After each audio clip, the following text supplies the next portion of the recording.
welcome to the online classes presented by AMM Public School। तो class 4 आज की class में आपका सब्जेक्ट है हिंदी व्याकरण। तो ओपन कीजिए अपनी व्याकरण की बुक व्याकरण वसुधा और आज हम इसमें पढ़ेंगे निबंध। बच्चों, आप अपनी बुक का पेज नंबर 82 ओपन करेंगे और पेज नंबर 82 पर आपका निबंध है हमारा देश भारत। तो आज आप निबंध करेंगे हमारा देश भारत। तो यहाँ पर आपको शुरू में ये कोटेशन दी गई है, भारत देश महान है, हिमालय इसकी शान है, इस पर मर मिटना हमारी आन है। तो बेटा, जब आप निबंध से पहले इस तरीके का ऊपर कुछ कोटेशन लिखते हैं उस टॉपिक के बारे में, जैसे कि आपका टॉपिक है हमारा देश भारत, तो उससे जो है आपका निबंध और भी ज्यादा आकर्षक बनता है और भी ज्यादा आपका अच्छा निबंध लिखा जाता है, उससे आपको ज्यादा ज्ञान होता है। तो आइए निबंध स्टार्ट करते हैं। सबसे पहले आप इस तरीके से ऊपर ये कोटेशन जैसे आपको दी गई है आप ये डालेंगे, हमारा देश भारत डाल के ये डालेंगे और फिर आप निबंध करना स्टार्ट करेंगे। तो निबंध एक्सप्लेन करती हूँ मैं आपको। हमारा भारत देश बहुत विशाल है। तो यहाँ तक आपकी ये एक लाइन हो जाती है। इसी तरह से आपकी नेक्स्ट लाइन इसमें दी गई है। तो इस पूरे निबंध में से आपको कोई 10 लाइंस जो सबसे अच्छी हैं और जो आप इजीली लर्न कर सकते हैं, वो 10 लाइंस आपको इसमें से चूज करनी है, छांटनी है और वो अपनी कॉपी में लिखनी है। तो हम आपको ये पूरा निबंध एक्सप्लेन करेंगे। इसमें से जो आपको 10 लाइन सबसे अच्छी लगती हैं, इजी है आपके लिए, वो आप इसमें से कॉपी में लिखेंगे। 10 लाइंस का निबंध आपको लिखना है। तो यहाँ पर है, यानी कि भारत देश बहुत ही बड़ा है। यह उत्तर में हिमालय से लेकर दक्षिण में हिंद महासागर तक और पश्चिम में पाकिस्तान की सीमा से लेकर पूर्व में म्यांमार की सीमा तक फैला हुआ है। यहाँ पर भारत की चारों दिशाओं में कौन कौन से हमारे जो एरिया है वो पड़ते हैं, कौन कौन से क्षेत्र हैं वो आपको बता दिए गए हैं। उत्तर में हिमालय, दक्षिण में हिंद महासागर और पश्चिम में पाकिस्तान की सीमा से लेकर पूर्व में म्यांमार की सीमा तक फैला हुआ है। हमारा देश की जो चारों दिशाएं हैं, कहां से कहां तक हमारा देश फैला हुआ है, वो आपको इन लाइंस में बताया गया है। यह देश सदा से ही अपनी सभ्यता और सांस्कृतिक विशेषताओं के कारण संसार में प्रसिद्ध रहा है।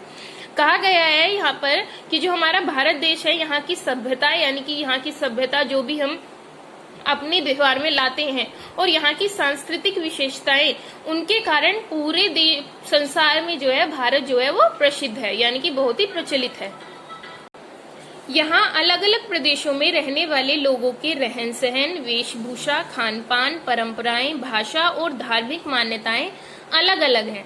बताया गया है कि अलग अलग प्रदेशों, यानी कि जो अलग अलग हमारे एरिया हैं, अलग अलग हमारे क्षेत्र हैं, हमारे शहर हैं, उनमें लोगों का रहन सहन, यानी कि रहने सहने का तरीका, वेशभूषा यानी कि जो हम कपड़े पहनते हैं, खान पान यानी कि जो हम खाना खाते हैं, परंपराएं, भाषा, परंपराएं यानी कि जो सभी मतलब सभी धर्मों की अलग अलग क्या होती है, करने के अलग अलग रिचुअल्स होते हैं, अलग अलग परंपराएं होती हैं, वो किस त्योहार को कैसे मनाते हैं, कैसे उनके संस्कार हैं, वो सब चीजें अलग अलग होती हैं। भाषा सबकी अलग अलग है और धार्मिक मान्यताएं, यानी कि धार्मिक यानी कि जो धर्म से जुड़ा है, जैसे कि कोई जो है किस भगवान को पूजते हैं, किस तरीके से वो उनकी पूजा करते हैं, अर्चना करते हैं, तो वो धार्मिक मान्यताएं हो जाती हैं हमारी, जो धर्म से रिलेटेड होती हैं। तो धार्मिक मान्यताएं अलग अलग हैं, ये सब आप जानते हैं। यानी कि कोई जैसे अलग अलग धर्मों के लोग होते हैं, उनका खाना पीना, रहना सहना, ये सब चीजें अलग अलग प्रकार की होती हैं। अनेकता में एकता का अनूठा उदाहरण भारत की विशेषता है। इसीलिए अब इतने लोगों के अलग अलग रहने पर भी, उनके सब चीजें अलग होने पर भी, वेशभूषा, खान पान, रहन सहन अलग अलग होने पर भी भारत में सभी लोग मिलजुल कर रहते हैं। एक ही देश है और इसमें कितने धर्म के लोग रहते हैं, तो यही अनेकता में एकता होती है। अनेकता यानी कि जो अलग अलग प्रकार है उनमें भी एकता है, एक है, वो सब अलग होकर भी वो सब क्या है, एक है, एक देश में रहते हैं, सब मिलजुल कर रहते हैं। तो अनेकता में एकता का अनूठा उदाहरण भारत की विशेषता है। ये एक अलग ही उदाहरण है, ऐसा यहाँ सिर्फ भारत में देखने को मिलता है और किसी देश में ऐसा देखने को नहीं मिलता है। ऊपर से देखने में भारत में तरह तरह की विविधता देखने को मिलती है, लेकिन अंदर ही अंदर एकता की भावना हम सबको एक साथ जोड़े हुए हैं। यदि हम ऊपर से देखें, मतलब अलग से देखें, तो हमें ऐसा लगेगा कि सब लोग अलग अलग हैं, लेकिन अंदर ही अंदर एकता की भावना सब में जुड़ी होती है, इसीलिए ये सबको एक साथ जोड़े हुए है। किसी बाहरी आक्रमण या प्राकृतिक आपदा या संकट के समय हम कंधे से कंधा मिलाकर खड़े हो जाते हैं और सब मिलकर उसका मुकाबला करते हैं। जब कोई बाहरी संकट आता है, कोई प्राकृतिक आपदा आती है, प्राकृतिक आपदा बच्चों जैसे भूकंप और सुनामी, ये बाढ़, ये सब जो होती हैं, ये प्राकृतिक आपदा होती है। जब कोई ऐसा संकट आता है तो सब एक साथ मिलकर खड़े हो जाते हैं और सब उसका मुकाबला करते हैं। सभी अपने अपने स्तर पर योगदान देते हैं। सभी लोग जो सक्षम है योग करने में, कोई पैसे की मदद करता है, कोई खाने पीने की मदद करता है। ऐसी कोई संकट आने पर सभी लोग अपने जितना सबके बस की होता है अपना योगदान देते हैं दूसरों की मदद करने में। हमारा देश सदा से ही एक शांति प्रिय देश रहा है। इतिहास गवाह है कि भारत ने कभी किसी देश पर आक्रमण नहीं किया है। तो यहाँ पर बताया गया है कि भारत देश कितना शांति प्रिय है, यानी कि भारत एक ऐसा देश है जो सबकी शांति चाहता है और भारत कभी भी किसी देश पर आक्रमण यानी कि हमला नहीं करता है। यहाँ अनेक महापुरुषों ने जन्म लिया है, जिनमें श्री राम, श्री कृष्ण, महात्मा बुद्ध, वर्धमान महावीर, कबीरदास, सूरदास, तुलसीदास, स्वामी दयानंद, स्वामी विवेकानंद, महात्मा गांधी आदि प्रमुख है। इनमें ये सभी को आप जानते हैं ना, इनका नाम आपने सुना है ना। ये हमारे महापुरुष हैं जिन्होंने हमारी जो जैसे महात्मा गांधी हैं और भी सब लोग हैं, कुछ लोगों ने हमारी देश को आज़ाद कराने में हमारी मदद की है।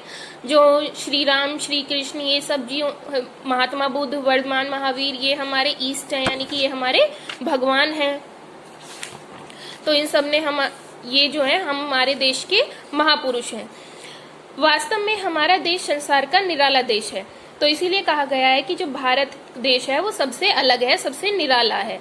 यहाँ ऐसा बहुत कुछ है जिस पर गर्व किया जा सकता है, यानी कि हमारे देश में बहुत ऐसी चीजें हैं जिन पर हमें गर्व है। यह एक महान देश है। इस धरती पर जन्म लेकर हम धन्य हैं। हमें गर्व है कि हम भारतवासी हैं। भारतवासी यानी कि हम भारत में रहते हैं, भारत हमारा देश है, तो हम भारतवासी हैं।